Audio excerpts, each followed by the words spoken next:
school being for something, we're not referring to what it actually accomplishes. We are instead referring to the expectations associated with school in terms of its essential function, which is to say, the functions of school that are deemed closest to what is perceived as the essence of schooling.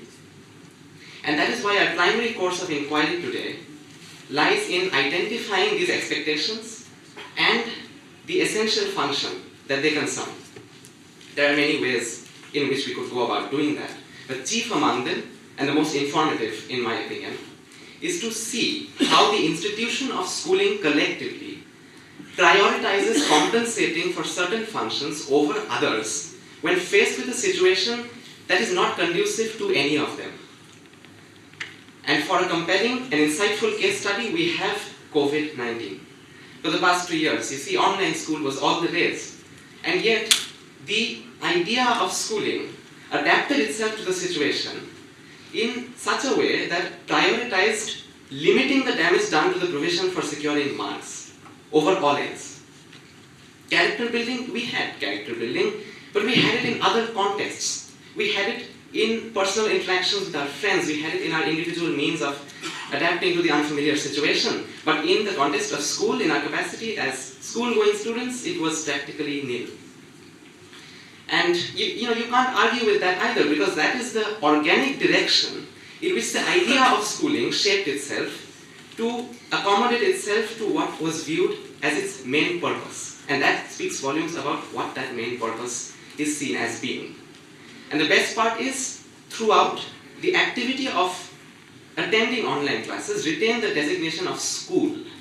And that brings me to my next indicator, which is language. You see, language gives us unparalleled insights into the perspective society and culture hold towards a particular phenomenon or institution. And the English language, for example, in English phraseology, we have the word schoolwork. And we know what it refers to. It's not some sort of some thought experiment. It's not some hypothetical moral quandary that you would have to sift through and come out wiser from at the end. No, it's regular old academic assignment, and we interpret that readily. So too with the statement, he is doing well in school. It doesn't have to be specified what specifically is doing well at. The collective perception of school and the idea of the word school being synonymous with marks is just that firmly embedded into our collective consciousness. How can you base your speech on something that society perceives and not what the actual effects of the schooling system is? Okay, I'll tell you that. That's because when we look at the word, the school is for something, that suggests the subjunctive mode, does it not? That suggests a hypothetical deviation from what it is. And it is in light of that deviation that I believe that the best way to determine what school is for in an ideal typical scenario is to see the general perception of what it is for. Because if I were to go up here and dogmatically just expound my own perspective and say, this is what I think school is for, this is what I think it would represent in an ideal typical scenario, then that is not taking a holistic view. And that is why I introduced the element of society, to give myself a broader perspective. 42 schools unanimously believe that it is well acceptable to forego one regular school day to come participate in this championship. And I think nobody will deny that all of us present here are not here for scoring marks, are we? Let us broadly classify the stakeholders of a school into two. First, teachers and administrators. Second, students and their parents. From the perspective of the former segment, the motion would imply that schools should function in a way that only facilitates scoring of marks, completely ignoring the focus on the latter half, that is character development. If that is the case, I ask you, why does the central government, along with the state governments and union territory administrations, support the creation and augmentation of infrastructural facilities, including playgrounds, in every government elementary and secondary schools? Also, why do we find a little column at the bottom of our report cards focusing on discipline, conduct, overall impression? Many of us are wearing prefect badges on our blazers today. The duties that a school entrusts upon its captains, vice captains, prefects, head boys, head girls are in no way linked with scoring marks, but it surely enhances our managing skills, leadership qualities, sense of responsibility, all of which are undeniably crucial for a person's character. From a different aspect, let us look at the chapters that have been taught to us from an early age, from Aesop's fables to Salvatore. Even our curriculum is framed in such a way that tries to inculcate within us the various human qualities that build up a character, that build up a person's character.